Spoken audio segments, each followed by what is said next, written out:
Alors comme je le dis toujours, quand vous créez un private label, donc votre propre marque que vous commercialisez sur Amazon, vous créez un actif qui a une valeur, un actif qui peut se revendre et qui peut notamment se revendre à un agrégateur. Donc je vous avais déjà fait une vidéo sur le phénomène des agrégateurs, donc ces entités qui achètent à tour de bras des business Amazon FBA. Et dans cette vidéo, ce que je vous propose, c'est d'aller encore plus en profondeur, d'aller dans les coulisses des agrégateurs. Et pour ce faire, j'ai le plaisir d'interviewer Alejandro, le CEO de Yaba, un agrégateur européen, qui va nous expliquer concrètement qu'est-ce qu'ils font, comment ils le font, comment ils opèrent, quels sont leurs leviers pour faire croître les business. Donc ça va être une vidéo qui va être très riche et qui est un contenu assez exclusif. En français, il n'y a pas à ma connaissance ce type de contenu, donc j'espère sincèrement que ça va vous faire plaisir. Et si c'est le cas, n'oubliez pas de me le faire savoir avec des pouces vers le haut, des commentaires et également en vous abonnant à la chaîne. Et maintenant que ceci est dit, on passe derrière mon écran et on démarre l'interview. C'est parti.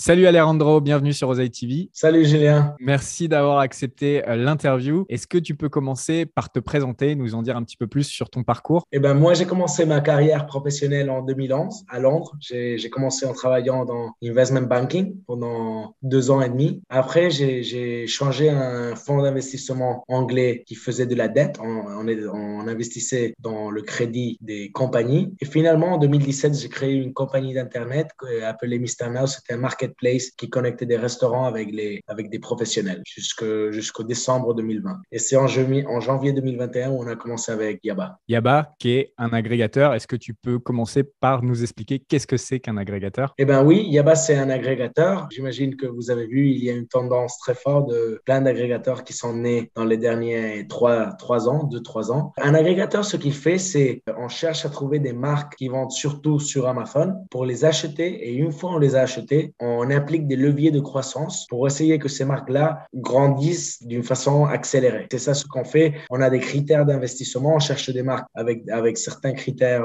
qu'on aime bien. Et une fois on les achète, notre équipe d'opération, on rentre et on les améliore. Et quelle est la différence entre un agrégateur et un fonds d'investissement? Bonne question. C'est justement cette partie plus opérationnelle, on va dire, qui nous différencie. Un fonds d'investissement est un fonds plus financier qui investit mais qui ne rentre pas dans les opérations.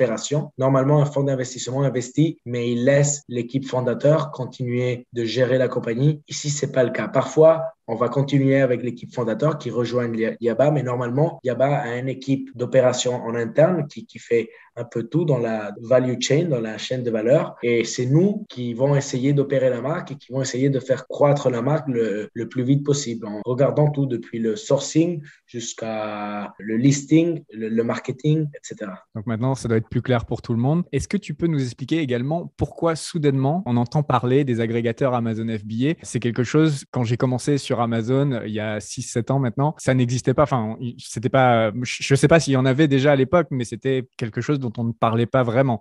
Là, ça fait 2-3 ans, comme tu l'as dit, où c'est à peu près dans toutes les bouches de personnes qui parlent de Amazon FBA. Donc, est-ce que tu peux me dire pourquoi il y a ce phénomène d'un coup? Ça, c'est pas un business nouveau. C'est nouveau pour Amazon, mais c'est pas nouveau justement pour les fonds d'investissement. Ça, c'est ce qu'on appelle un roll-up ou un build-up strategy qui s'est fait pendant des dizaines d'années avant dans d'autres secteurs, dans des secteurs plus industriels, etc., où les fonds achetaient différentes compagnies dans un même secteur. Mais du coup, on est arrivé à un niveau d'avancement ou de maturity du marché de Amazon où plein de sellers ont déjà arrivé à avoir une taille importante. Et c'est là où des entrepreneurs et des investisseurs, ils ont vu qu'il y avait des économies d'échelle et des synergies à acheter des sellers qui avaient déjà une bonne traction, les acheter et générer justement ces synergies et ces économies d'échelle grâce à qu'ils connaissent très bien la distribution Amazon et qu'ils connaissent très bien un peu comment faire croître ces marques-là. Et c'est ça ce qu'ils ont vu. Le premier, on va dire, c'était Thrasio, l'agrégateur américain, qui a commencé ça en début de 2018. Et après, beaucoup d'agrégateurs ont commencé à apparaître, premièrement aux États-Unis, après à UK, en Allemagne, et après dans le reste de l'Europe et même en Asie. Et c'est un peu ça, c'est grâce à un marché qui est plus mature, plus développé. Et c'est à cause de ça que les agrégateurs ont vu l'opportunité d'acheter et de générer des synergies de ces marques. Et peut-être aussi que les agrégateurs, enfin du moins les fonds d'investissement de l'époque, se sont rendus compte que ça commence à se passer sur le web et enfin ça commence réellement à se passer sur le web et que s'ils ne rentrent pas dans la partie, ils ont vraiment beaucoup à perdre. Absolument. Comme tu sais, le retail est en train de changer du physique au digital. Dans le digital, il y a un winner, un marketplace qui est le numéro un, ça c'est Amazon. Et après, tu as les marques D2C, on va dire les Shopify, les websites, non? Amazon, ce qui est bon, c'est qu'il y a des millions et des millions de personnes qui rentrent chaque jour dont le coût d'acquisition est plus bas. Et c'est pour ça que les agrégateurs se sont centrés à agréger des marques sur Amazon. Maintenant, il y a aussi des agrégateurs qui cherchent des marques D2C. Mais c'est ça, c'est un clair. Ils ont vraiment réalisé que l'opportunité d'Internet, c'est vraiment le présent et le futur. Okay. Est-ce que tu peux nous parler maintenant de comment s'est passée la création de Yaba, donc de ton agrégateur, et qu'est-ce qui fait que Yaba est différent des autres agrégateurs sur le marché? Eh ben nous, les fondateurs de Yaba, on a commencé à parler sur l'idée de créer l'agrégateur leader du sud de l'Europe en début d'octobre 2020.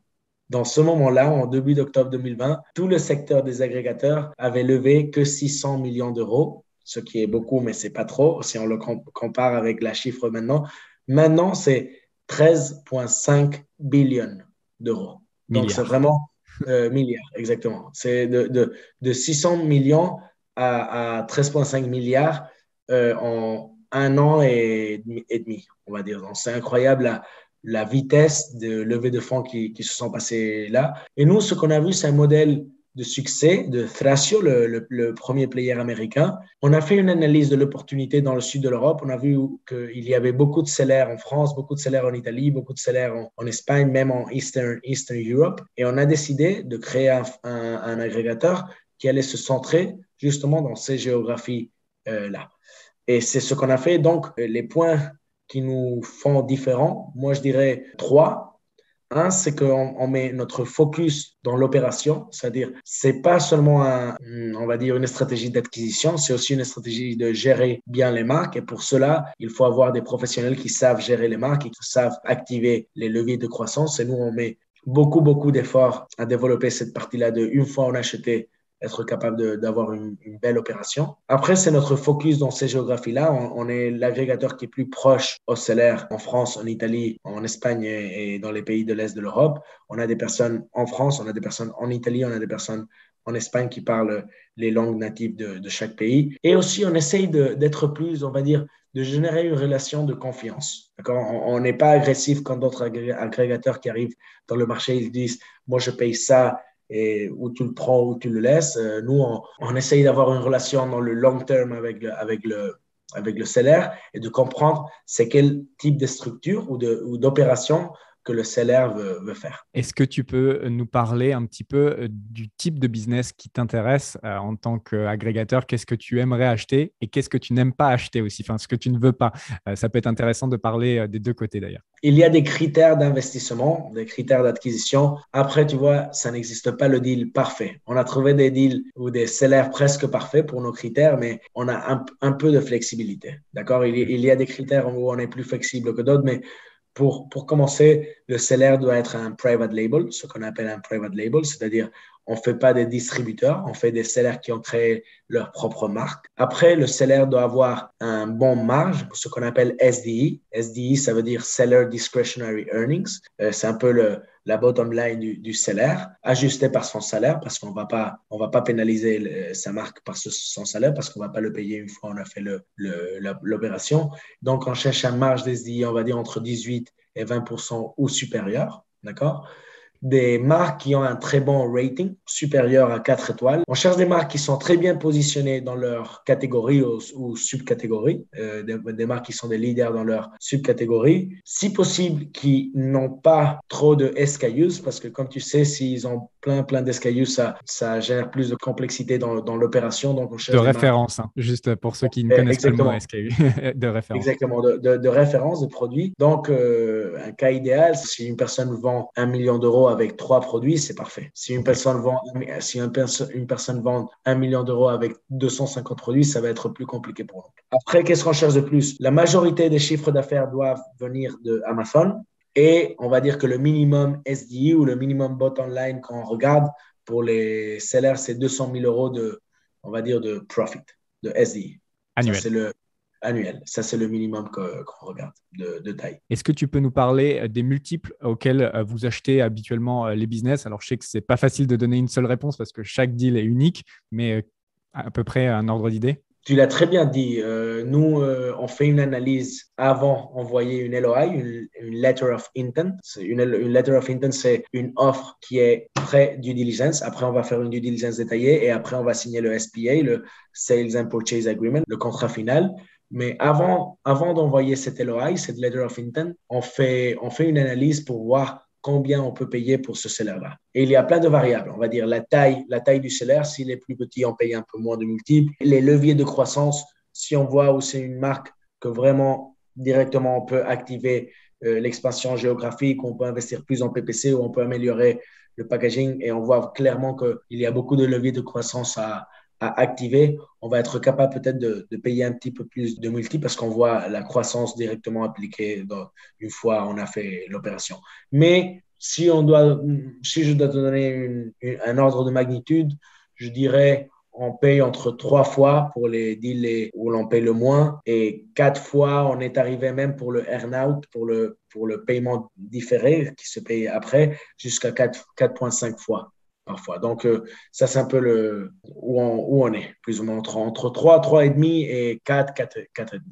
Donc, c'est en gros le profit, le bottom line, le profit annuel fois entre 3 et 4,5 à peu près à l'heure actuelle. Ajusté par le salaire de l'entrepreneur. C'est-à-dire, okay. si la boîte fait 300 000 euros, mais après l'entrepreneur prend 100 000 euros, on va appliquer le multiple à 300 000 euros, pas à 200 000. Parce que nous, après, on ne va pas payer le salaire de l'entrepreneur. Ok. Est-ce que tu peux nous toucher un mot sur le capital que vous avez réussi à lever avec Yaba et peut-être également ce que vous avez déjà déployé? On a levé en total depuis janvier 2021 75 millions d'euros. Ça, c'est un mix entre dette et capital. Et on a déployé aux alentours de 15 millions d'euros. Et la majorité de ce capital qu'on a utilisé, ces 15 millions d'euros, c'est pour faire des acquisitions. OK. Et pour nous donner un peu un ordre d'idée, quand vous achetez un business 1 million d'euros, par exemple, combien vous allez dépenser également en développement, s'il y a un petit peu un ratio que vous avez habituellement? À nouveau, ça dépend beaucoup. Imagine-toi, pour un salaire où on a payé 1 million d'euros, ça, en faisant un calcul facile, on va dire un multiple de 4, ça veut dire que c'est un salaire qui faisait 250 000 euros de SDI. On paye 4 fois, ça serait 1 million d'euros.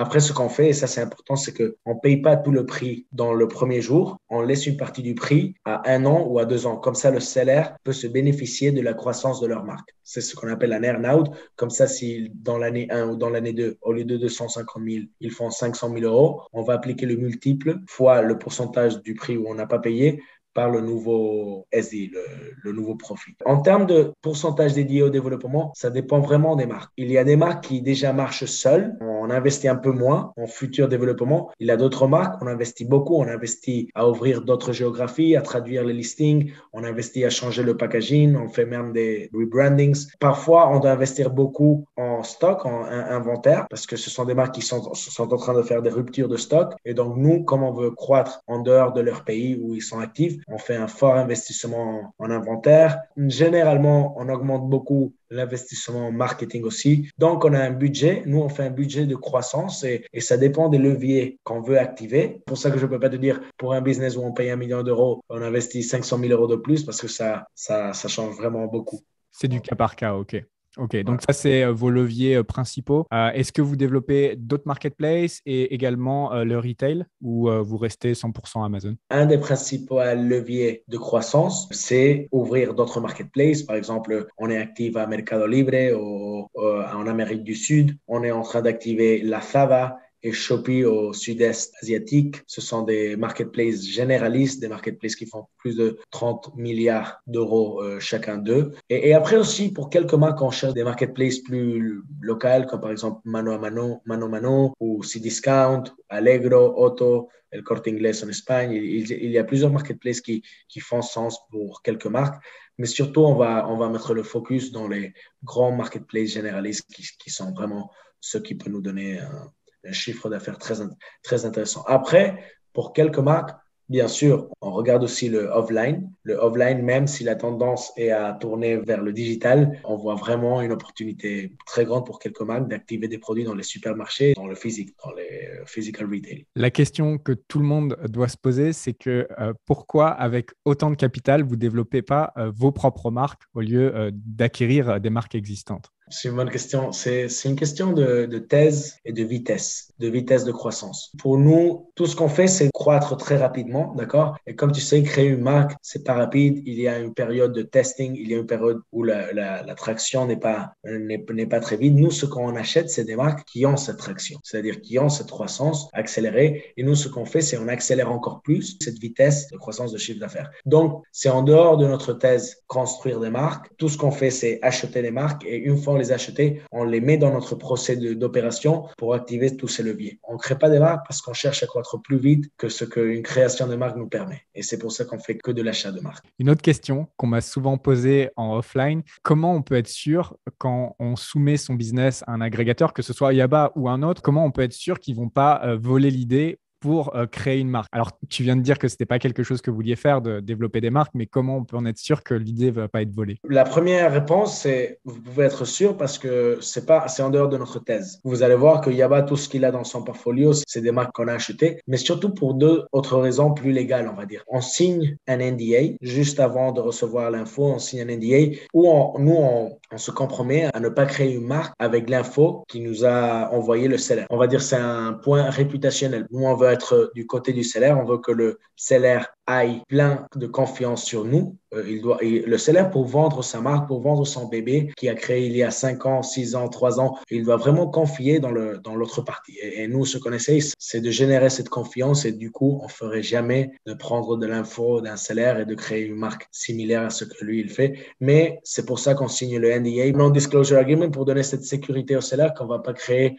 une marque. C'est simplement, on va regarder son information uniquement pour faire ce deal-là. Et si on ne fait pas l'opération, on va détruire l'information. Mais on ne va jamais créer une marque concurrente avec ce qu'ils font. Cette première vidéo, c'est un petit peu une aperçu de tout ce que vous faites. Ce qu'on va faire, c'est que dans le futur, on va refaire d'autres vidéos avec également d'autres intervenants chez Yaba. Vous êtes quelques-uns à parler français, certains avec un accent comme toi, mais il y en a pas mal qui parlent français. Donc, on va avoir différentes vidéos qui vont arriver.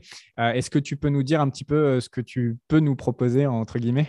Bien sûr, bien sûr. Je pense qu'on va au moins faire au moins 4 vidéos différentes. La première, c'est on va parler du procès, les différentes étapes dans la revente d'une private label. Ça commence par une première appel, mais après ça avance, il y a plusieurs étapes. On va parler en détail sur ça. Après, je pense que notre Head of Due Diligence va pouvoir parler de comment on valorise une private label. On arrive comment au prix et on va parler de les structures, upfront payment, de l'earn-out, etc. Après, on va parler en détail du procès de due diligence. Qu'est-ce qu'on demande, qu'est-ce qu'on aime bien regarder. Après, je pense que notre Head of Origination en France va pouvoir parler de qu'est-ce qu'on cherche exactement dans un private label. Moi, j'ai parlé un peu high level de qu'est-ce qu'on cherche, mais je pense que Camille peut rentrer plus en détail. Et après, un cinquième vidéo qu'on peut faire, on est avancé avec quelques sellers français. Je pense qu'en avril, on aura déjà dans notre portfolio la première marque française qu'on aura achetée. Et je pense qu'on va pouvoir faire une vidéo au seller qui nous a vendu pour qu'il explique toute son expérience du point de vue d'un seller. Je pense que ça peut être aussi intéressant pour ta communauté.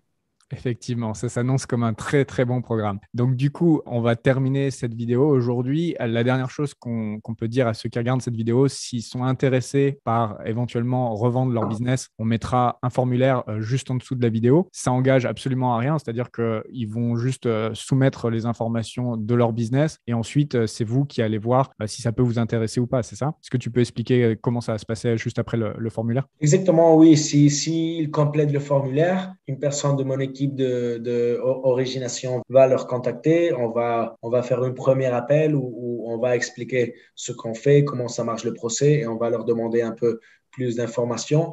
Et avec ça, on va voir si c'est un seller qui rentre dans les paramètres d'adquisition de Yaba. Et si c'est le cas, on va avancer rapidement en une semaine pour être capable de partager une offre, une letter of intention avec eux. C'est un peu ça les premières étapes. Ok, cool. Du coup, on met un formulaire Et surtout, j'ai hâte de faire les prochaines vidéos parce qu'il y a pas mal de contenu qui va être très intéressant, qui n'existe pas en français et qui peut être très motivant aussi pour ceux soit qui vont créer un business Amazon FBA ou ceux qui ont déjà créé leur business, qui sont actuellement dans la création et dans le fait de faire monter leur business. C'est très, très motivant de savoir qu'il y a une porte de sortie et qui peut être très intéressante. Donc, et je pense que ces vidéos-là vont permettre de visualiser et de comprendre le process qui s'ensuit après avoir monté sa marque. Merci beaucoup, Julien. Voilà, c'est déjà la fin de cette interview. J'espère sincèrement qu'elle vous aura plu et que vous aurez appris des nouvelles choses. Si c'est le cas, eh bien n'oubliez pas de nous le faire savoir en nous laissant des énormes pouces vers le haut, des commentaires et également en vous abonnant à la chaîne en activant la petite cloche pour être sûr de ne pas louper mes prochaines vidéos. Également, pour ceux qui sont intéressés par la vente de leur business, eh bien je vous rappelle que vous avez un formulaire juste en dessous en description si vous rentrez dans les critères qu'Alejandro a cités dans la vidéo. Et puis enfin, pour ceux qui sont intéressés par le fait de monter un business et qui veulent le faire dans les meilleures conditions possibles, eh bien j'ai une formation sur la vente sur Amazon FBA qui s'appelle la Super Seller Academy. Je vous mettrai également un lien juste en dessous en description. Donc c'est une formation dans laquelle vous allez retrouver du contenu vidéo où je vais vous montrer vraiment pas après pas comment monter votre marque et la commercialiser sur Amazon. Donc ça c'est pour le contenu vidéo et en plus de ça vous aurez accès à un mastermind, donc un groupe d'échange avec des vendeurs Amazon FBA de différents niveaux qui s'entraident au quotidien pour aller encore plus vite dans cette aventure. Donc si c'est quelque chose qui vous intéresse, une fois de plus vous retrouverez toutes les informations juste en dessous en description et on se retrouve soit dans l'espace membre, soit dans une prochaine vidéo YouTube. Je vous dis à très bientôt, ciao, bye bye.